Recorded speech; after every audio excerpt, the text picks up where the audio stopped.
Couple of further points then for you, Tom. Thank you for that. One, because of the way I completely get your point. We've got to present them with a solution, not a problem. But I would differentiate between, say, civil servants and ministers, because I think we have all recognised that ministers are have problems and are so busy, and I think civil servants are sort of they're set up essentially just to keep things running, keep it running, and therefore they go to a fairly the quickest solution, which is the stuff they already know and the stuff that they're already doing, which ain't co-ops. So the question then, short term or long term to that, it might be education, but there's a difference between short term education, doing something really instantaneously, but it needs to be done, I think, and long term education. The very fact that all along we have argued that we want cooperative education more properly in curriculums so that it's no longer a shock to senior educated civil servants, ministers, etc., because it becomes co-ops become more mainstream. So my first point then is the short and the long term of overcoming ignorance on co-ops. And then my second question, given that co-ops, you are co-ops UK, and therefore the definition, how relaxed are you about non-cooperative? You've referred to community businesses, so I just wondered to what extent you and Co-ops UK are going to be relaxed if we can get more community type businesses, even if they're not co-ops. There you go. Yes, in terms of civil servants and ministers, yeah, you want a minister who's pushing and saying, "I want co-ops, give me co-op solutions." That they're good. We've got that down in Whitehall with someone like Gareth Thomas, the small business minister, sees co-ops as a part of that conversation, is having that. Johnny Reynolds is talking about co-ops. So a minister's talking about co-ops. So that that's important, and that just makes it forces civil servants to have conversations. An unrelated example to what's going on in terms of Labour politics, but the new Minister for the Economy, I can't remember their name, in Northern Ireland, has decided off the hat they want to see more co-ops. So they've instructed their civil servants to go find out what these weird things that they've heard a bit about. So they've reached out to us. We've had a couple of conversations with civil servants in the economy team in the Northern Ireland Executive, just because the minister said, I want to find out a bit more about those co-ops. Go away, do the hard work. So, and that's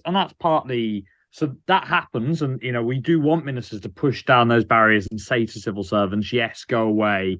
How do how do we do it? And then civil servants go looking for the solutions, absolutely. But it's really important that we make sure that civil servants here, alongside ministers, they're both busy. They both need to be presented with this. Here is the solution to your problem.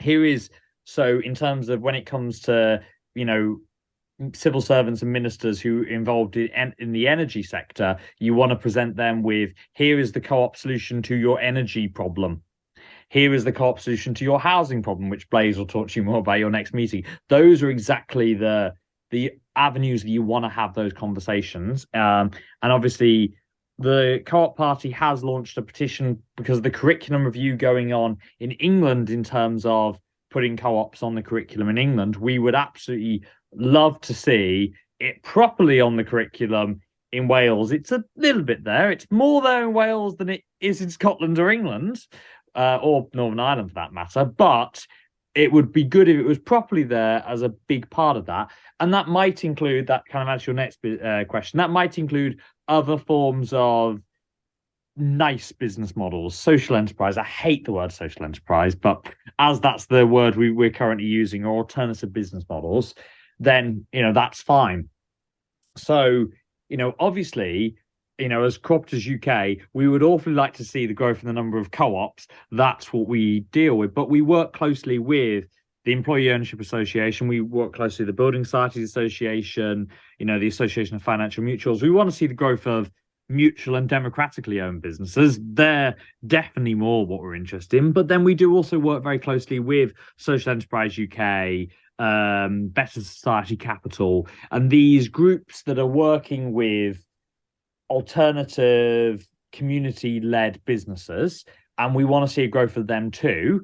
So yeah, I think we're quite relaxed if you see a growth of all these business models. But what we don't want is for co-ops to get too pigeonholed and forgotten about, because there is sometimes a tendency to go and just rush into doing community businesses in the forms of a CIC, because civil servants have heard of those. They can just about get their head around that. They don't really understand it, but it makes a hell of a lot more sense to this weird democratic model over here. So yeah, we might do that. So you don't want to have too much of that going on, but absolutely, a rising tide floats all boats, to paraphrase a neoliberal term. So anything that helps one part of the democratic and alternative business model economy will really help us all. We all benefit from a growth that prioritizes non-extractive practices inside business. So we absolutely want a strategy that includes it, but we want to make sure co-ops is a part of that strategy. If you grow a whole load of community-owned businesses while you're at it, and you don't grow as many co-ops, fine. Because often these community-owned businesses kind of are co-op adjacent sometimes. I mean, a CIC can be made a co-op, it's just a bit difficult, but a lot of community benefit societies that are raising capital via community shares are, at least they're not co-ops, they're definitely mutuals. They're definitely operating under a system of one member, one vote, open and voluntary membership where people can democratically control it. It might not be doing principle 5 and 6 and 7, but it's definitely got the democratic part, and it's definitely got, principle 1 and principle 2 are definitely there. And that's fine. I mean, a building society isn't a co-op. It doesn't do all the wonderful things that a co-op does, but it's still open and voluntary membership, and it is still democratically controlled, sort of. So there is a element of all that being there, and absolutely. So we want to grow them all is kind of the short answer to it, and therefore, yes, get it on your curriculum. Get non-extractive business models of all shapes and sizes on there. It's shocking that people don't know what a building society is. People should know what a building society is. People should understand that, you have a really large building society headquartered in Wales that does great things in Wales, and it isn't a bank. It's a building society. What's the difference? Why isn't it on the curriculum? I don't know, but it should be.